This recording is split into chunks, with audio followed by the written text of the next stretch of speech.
40% of women who have raised children and suddenly they move out to college or their own marriage, whatever, report identity confusion. I believe it. I've seen it actually happen. 67%, this is a big one. I've seen this happen too, experience relationship changes with their spouse and or partner. I know that's true also. Hi, I'm James Lott Jr. I'm a certified life coach in 5 areas. Not in this area, though. This is a new area, folks, but in 5 areas.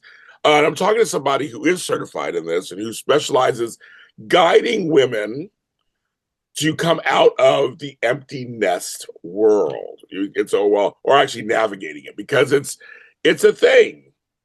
18 years, 17 years, 19 years, 20 years, you have this person that you're responsible for in your space 24/7, and suddenly it's gone. They can do a lot. They can do a lot to your psyche, I am sure. And my guest knows about that. And I know about it. I had 2 kids, so I know about the grown. She is a #1 best-selling author, speaker, and I'm calling her empty nest coach. She's also done, homegirls like me. So she has a BS in oceanography. So she's done that. She is a veteran. Thank you for your service in the Navy. I think veterans should have anything they want. But she also has a master's in education. See, folks, she's continuing education with an emphasis in STEM. Look that up if you guys don't know what that is. You can look that up. But she's a multi-hyphenate, but now she is doing this thing to help out people. Help me welcome Kelly Salmons. Hi, Kelly. Thank you. Thank you. My pleasure. Okay, so before the show, we were kind of joking, like, well, because I'm a coach in several areas, and one of them like divorce coaching and things like that. And so there's like new things popping up in terms of how we are guiding people in very specific areas of life. So names are always kind of a thing. And I kept saying, well, we know the term empty nester, everybody knows it, but just in case, what is your definition of an empty nester? Empty nester is parents whose children have moved out, who have moved on, who, whether they go to college, school, the military, or just move down the street and they're, off working and supporting themselves, hopefully supporting themselves, but they've moved out, and all of a sudden there's this void and kind of this space that exists, and a lot of things change in that space. And so that's what it is when you're an empty nester. And, we all know it's coming. Some of us hope it's coming faster than we want. And some of us don't want it to come, but all of a sudden there it is. It's like, I think of like the sloth at the DMV in Zootopia, where it's like slow-mo, like you're watching it come. Yes. And it hits you, and then it keeps on going, and you're just kind of like, oh yeah. My God. Right. So it's helping people, deal with that. That's what empty nesting and what I, want to help, especially moms, kind of deal with that. Well, the mother, in many cases, not all, but in many cases, carries a child. That's why I want to make sure I make that distinction. Not all. Sometimes kids are born by surrogacy or adoption or whatever. But for many things, life is given by women. That's how life is given. So I always feel like there's a special connection just there that us fathers just don't have. So that must be very interesting when not saying we're not weeping too when they leave, but I feel like it's a little special, still a little something that we don't get. That's true, isn't it? Yeah, no, absolutely. And it's like in my case, for my husband and myself, like, my husband, yes, it was hard, and we watch it go, and we just sent our youngest off to China. So she was home for the summer, and I was like, she'll be fine. It's good. She's so excited. Like, I was super proud of her. And I kind of moved through that. But I think also with everything I've been doing, that really helped me move through it. And my husband was like, whoa, wait a minute, but she's in China. Like, that's the other, that's the other side of the world, And so it's interesting watching where we're connected or where we all of a sudden get stuck and get that wait, they're gone. What do we do now? So it's been really interesting. But I do think for a lot of women who are the primary caregiver, whether it's the mommy show for fur in the afternoons or whatever it is, or making sure just everything's all together, for the most part, I think that's where a lot of us get stuck. And that's why I got stuck, and that's why I wanted to create a program and a community and bring some of my experiences to women to help them get unstuck and like feel like they can move through and move on to their next chapter and design that next chapter. Yeah. So they don't feel so lost. Yeah, we'll get into that next. Right? Yeah. No, this is good. No, I'm saying I really first want to tell people, that's what we're here for. Is that coaches identify an issue, then we help guide you through it. Because most times, most people are stuck. That's all. That's kind of the whole thing. We're not there to tell you what to do exactly or make you do it our way. Just like we listen to you, and we're going, okay, well, we'll get to that in a second. But I want to stay. I want to say this one point. But I do want to say this for fathers of daughters. I'm a father of 2 daughters, and your husband might feel the same way. When they move away, it does hit us differently because they're our girls, and we're boys, and we know how it is as a man and how we can be. So I just want to make that statement. Also, people start attacking me. Like, no, I'm saying that it can hit men too, but I know especially for me having daughters, it really does. Right, Kelly? No, absolutely. I agree. I have a girlfriend, she has 2 sons, and she said, while the kids were at home and the boys were there, her husband was, setting the example and being strong and firm and everything. And the kids went off to school or went off. And she said it's been really nice because he's been able to be more of like the boyfriend and the guy she dated and who she fell in love with, because he hasn't had that need to step up and be the example of what he felt like his boys should grow into. And so, that was an interesting perspective that I hadn't even thought about. And I was like, oh, wow, that's really interesting. And she said how their relationship's been really great and grown closer because they're kind of back to, when they were first started to fall in love with each other. So. Well, that goes with that 67% we're talking about. Relationship changes. This was a positive one, but a lot of times it's negative. And I know for several of my family members the kids are out the house, they're like, now what? And that can range from what? Disdain for each other, to holding stuff in, staying together for the kids, maybe not even realizing it, but just like all of a sudden you're faced with each other, or to, yay, they're finally gone, it's us. Oh my God, it's finally us. We can find new things we want to do in between. But I've seen both, Kelly. No, absolutely. And I think you have I always joke, Terry Bradshaw in The Naked Room, from failure to lunch, right? And they're trying to get Matthew McConaughey to move out of the house because he wants a naked room. And yes, but they were on board. And I think one of the biggest things is so often we're tag teaming, and you're going to sports practice and I'm going to music class or whatever, and you tag team, and all the conversation and all of the connection is around getting everybody where they need to be and getting the kids to what they have to do. And if we don't stop and take 15 minutes a day, I call it pool time, where my husband and I, we get together and we just would have our conversation. And it was like, okay, great. Even when I was a kid, my mom used to be like, my dad traveled, we'd be like, yay, daddy's home. She'd kick us out and be like, we'd say hi and then go do your homework. And they spent a few minutes together just to connect, the 2 of them. And I think that a lot of times what happens is that doesn't happen because we're racing around with the kids and all of the activities, and then they move out and all of a sudden you haven't had those conversations. You haven't shared the little things or even taken 15 minutes a day to kind of just connect with your partner. Yeah. And so it's just, again, it's part of that. Just these little bodies leaving your house can cause such upheaval in good ways and in not so good ways.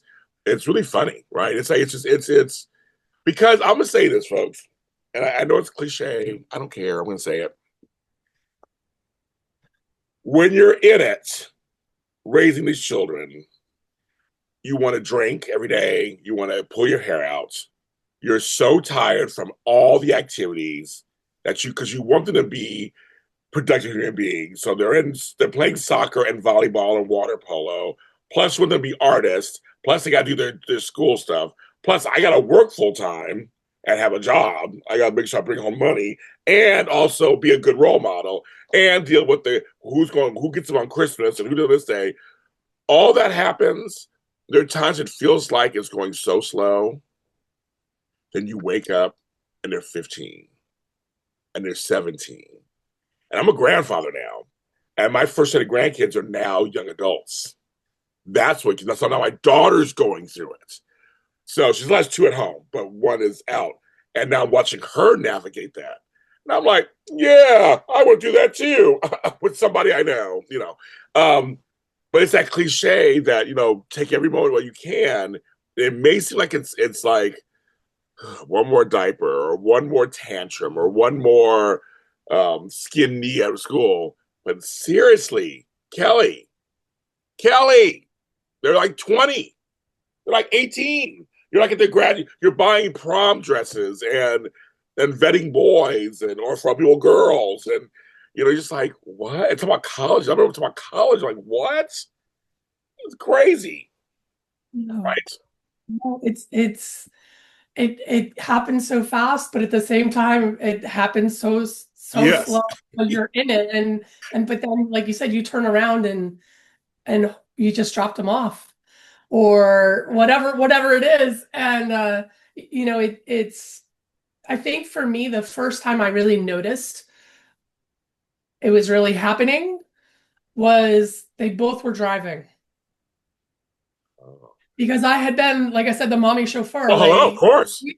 We lived in Tennessee, and I drove from about 3 o'clock in the afternoon until 9 o'clock at night, driving them to all of their events, Oh, activities, and whatever else. And so my job, I brought with me in the car. I'd sit outside the McDonald's and use the free Wi-Fi and like be working on things. And uh, you know, but once they both got their license and they were driving, all of a sudden I was like, well, wait a minute, I could sit at home and I could do my job, and so like it was exciting because I was like, wow, this is great. But then it was that time in the car, you had such a connection and they would talk to you and they would share things because you were just sitting in the car.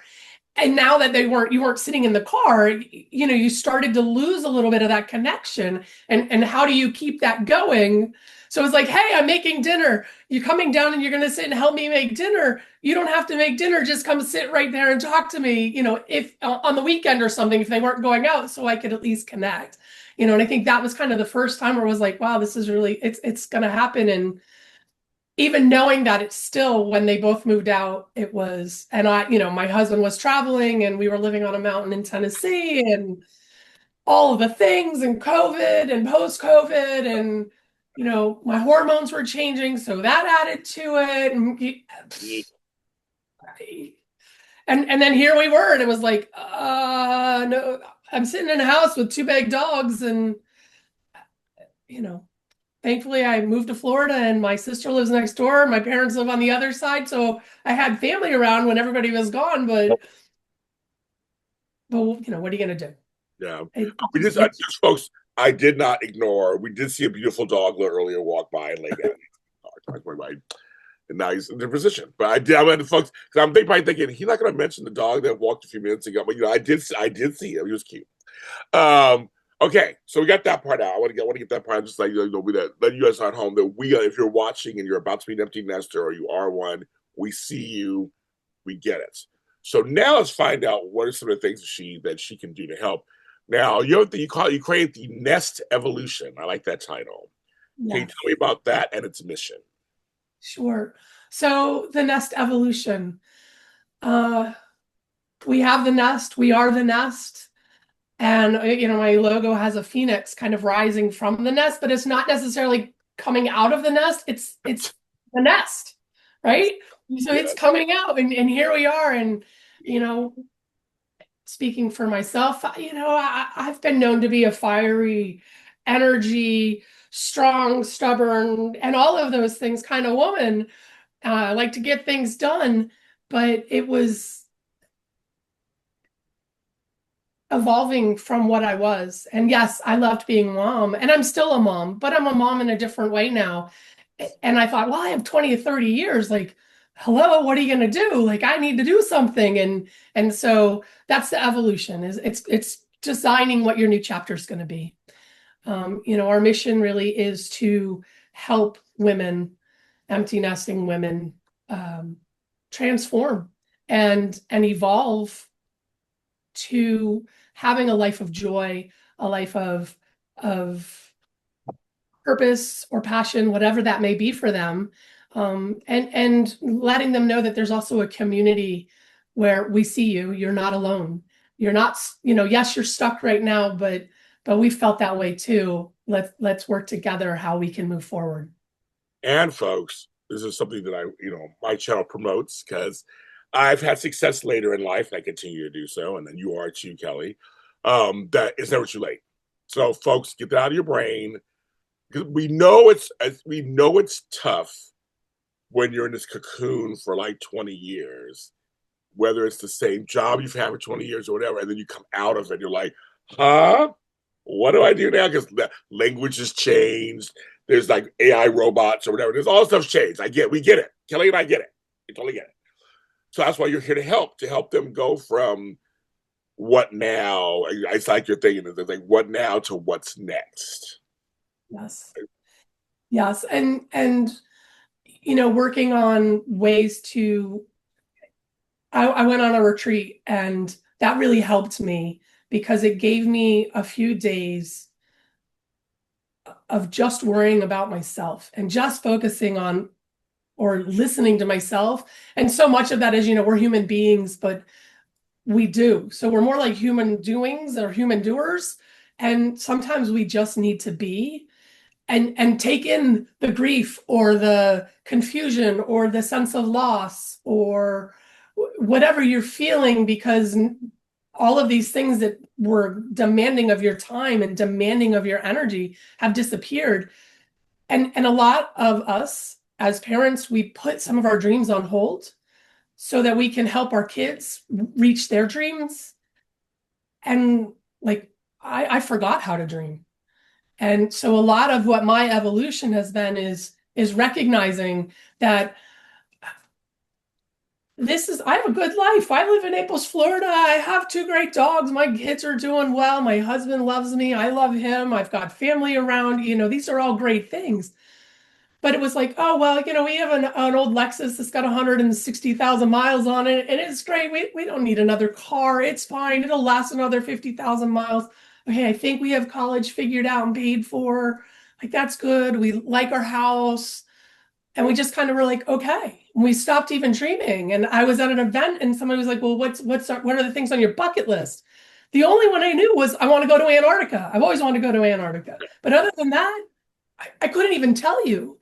And so part of doing what's next is helping, because we've served everyone and because we've put some of our things on hold, we haven't even really taken that time to remember how to dream and to allow ourselves to dream. And that dream can be something small. It could be like, hey, I just want to have coffee with a girlfriend once a week. I mean, fine, start small. It doesn't have to be big.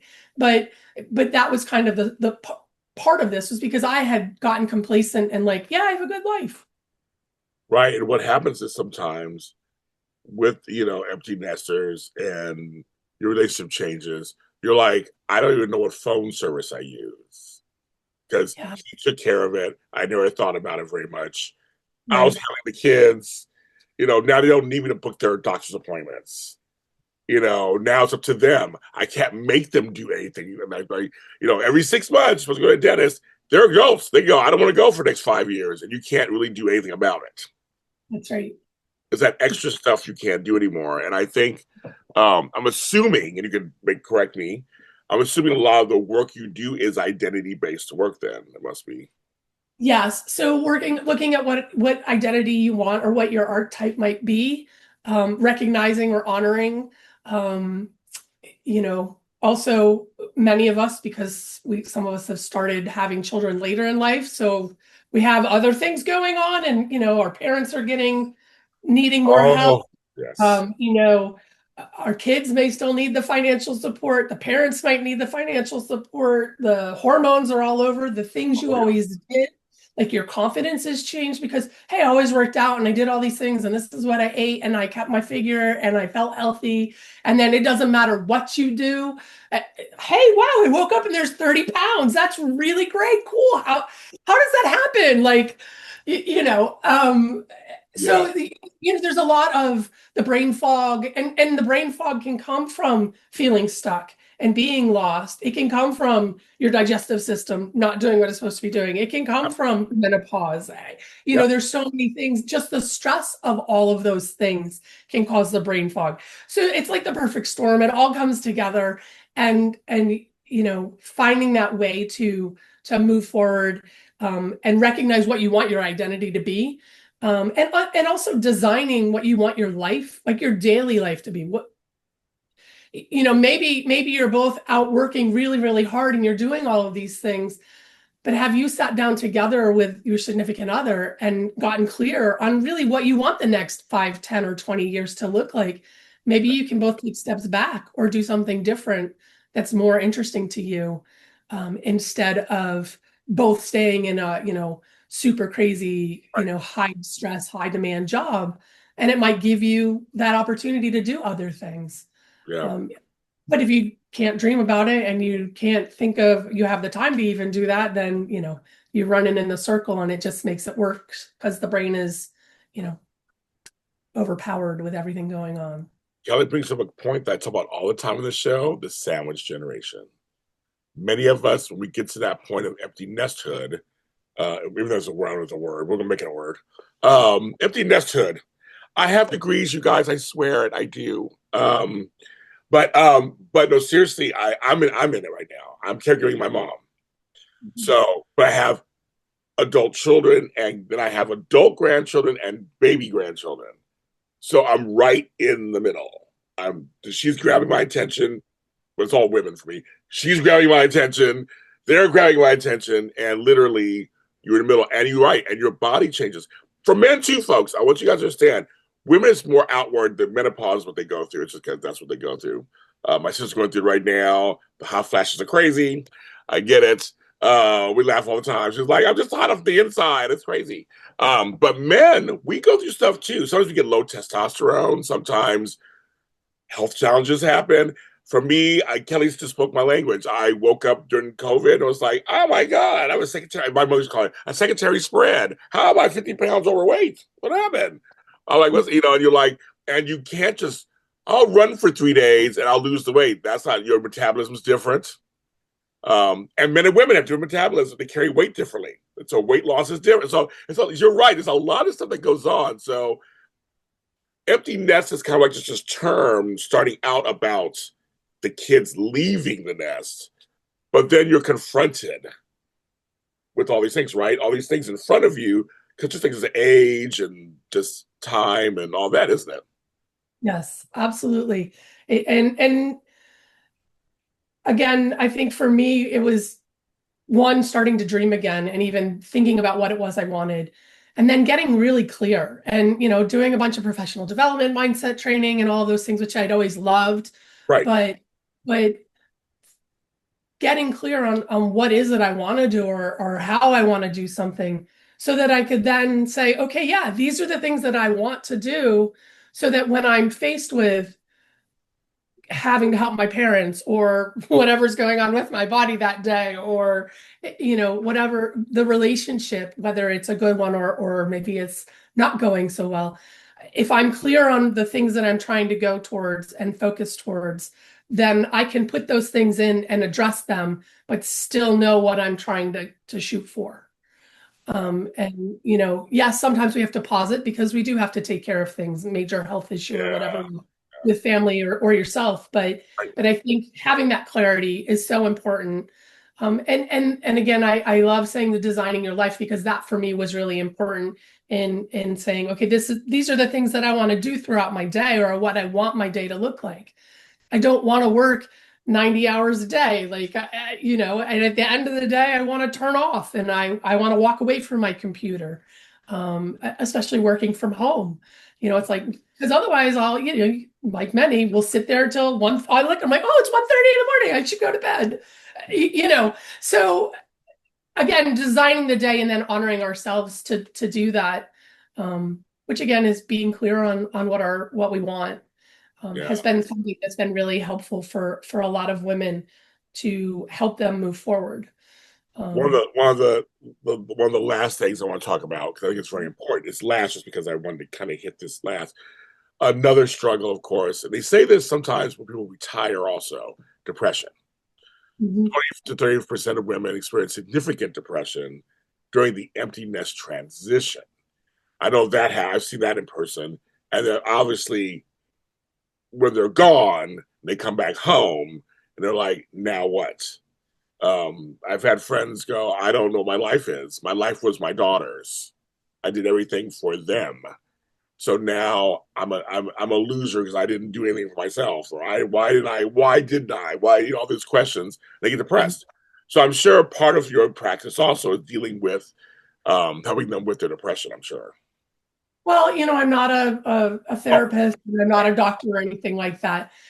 But again, it's those things, and helping and recognizing and honoring and giving ourselves grace, because I think we're so hard on ourselves, and we make rules on how we can fail really easy, or why we didn't do it right really easy. And then those rules to succeed, we make really hard.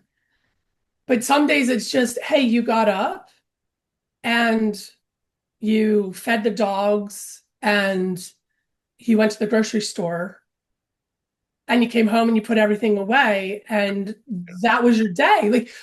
Some days that's just where you're at. Right. And if that's where you need to be, then you need to recognize put the things that you did that day on a piece of paper if you need to. Like, I love lists. I have them all over my desk. Thank goodness you can't see them. It's a mess.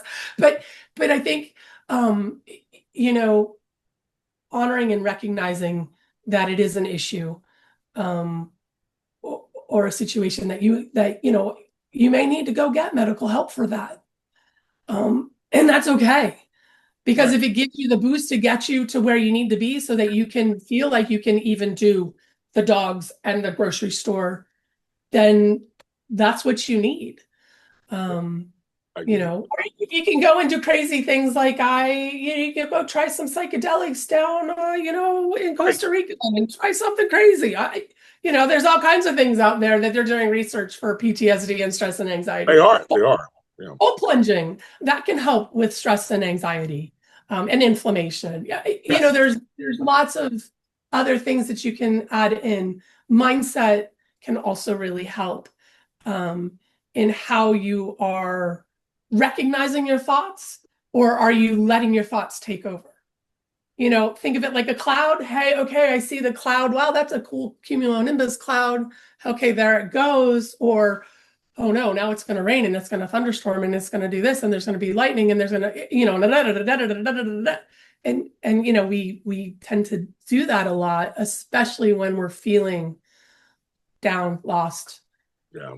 Like we didn't do something maybe for ourselves, but you have kids that you've sent off into the world, and hopefully they're being good, citizens and providing to society and contributing to society. Yeah. Don't discount that. That takes a lot of energy.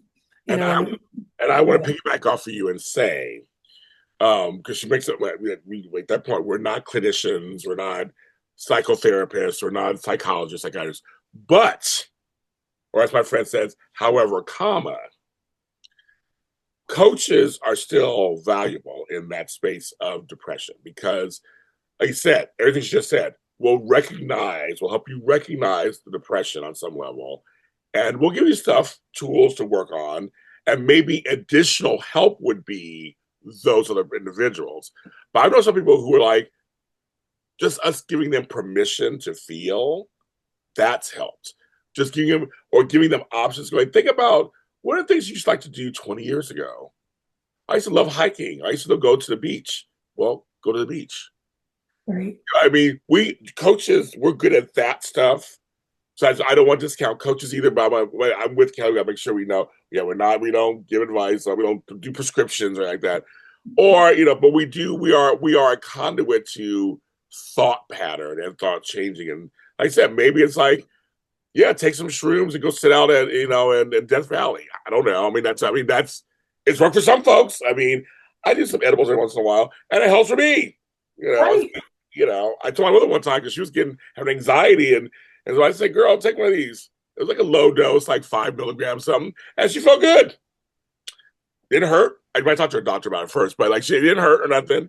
And it was just kind of like, it relaxed her mind for a while. And there's a lot of holistic stuff. That's not a story, but just like, I would say coaches, we can be still helpful when it comes to someone feeling, because there are types of depression too, different degrees. And some folks just have like the baseline depression because of this happened, I feel depressed. It's not clinical so much or anything. And we can be helpful to that. We can help sometimes. Yeah, absolutely. I mean, situational depression, Yes. um, living on a mountain, going through COVID, all the other things happening. Like, who knew? Was that situational depression?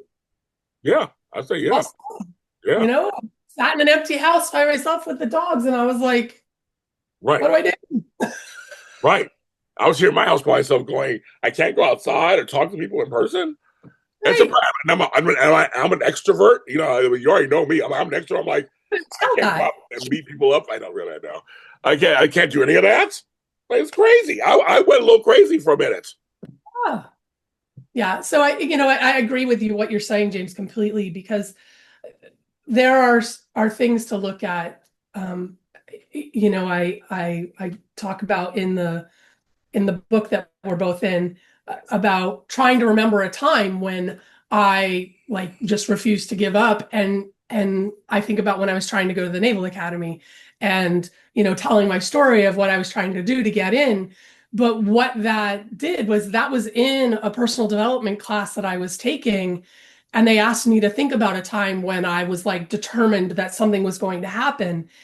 And I hadn't really thought about it in a long time. And that helped me move past some of my being stuck because I remembered how strong I was and how capable I was.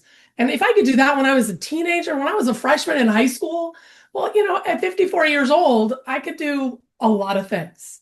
Yeah. And so it was really amazing how that was just one of the switches for me that was like, go forth, you can do this, you can go get what is it that you want. And then I had to figure out what it was that I wanted. But it really helped shift where my brain was stuck. I'm lost and my kids aren't here. And I was teaching again and I was not happy doing that. And I love teaching. So that was like a red flag for me right there, So it really is amazing when you can find the right coach or mentor to help you just ask the right question or help you recall something that helps you take that action and move forward a little bit. And folks, on this show, I have episodes, you can go down the line, but I talk about how to vet a life coach. Just want you to know, you don't have to settle just one. You can figure it out and try them out and see which one seems to resonate with you and work with you. Or sometimes it's just nothing wrong with them. It's just that this person's way of doing it fits you the most. It's okay. Totally okay. Speaking of that, if they want your help, they want to find you. I'll put it in the description, of course, but I want you to say it out loud. Where can they find you? Sure. They can go to the Nest Evolution.com and connect with me there. I'm also email is support@yournestevolution.com. You can find me on Facebook and Instagram, Empty Nest Evolution, Empty Nest Evo, and I'm also on LinkedIn, Kelly H. Salmons. Yes. But love to find those empty nesters who want a sense of community and want to find their joy again, and remember their strength, because they're badass women who raised kids and got the job done, and they're still here, and they can do some amazing things going forward. I agree with that.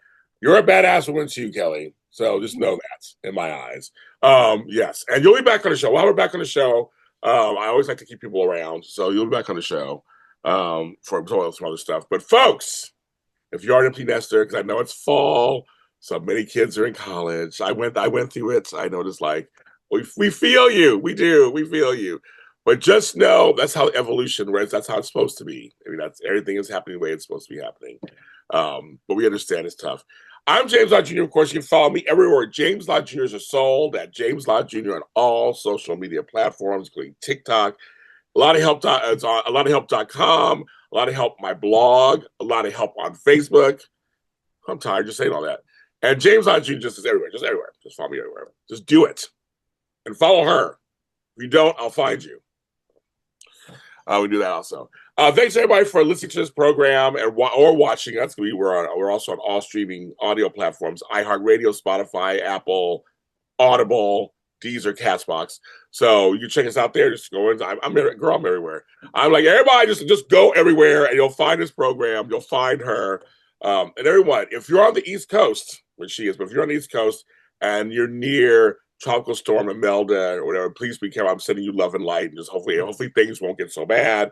I know it's that season right now. I don't miss that part of living on the West Coast. So in Florida, I'm sending all love and light and smoothness your direction. So please be careful out there. Bye.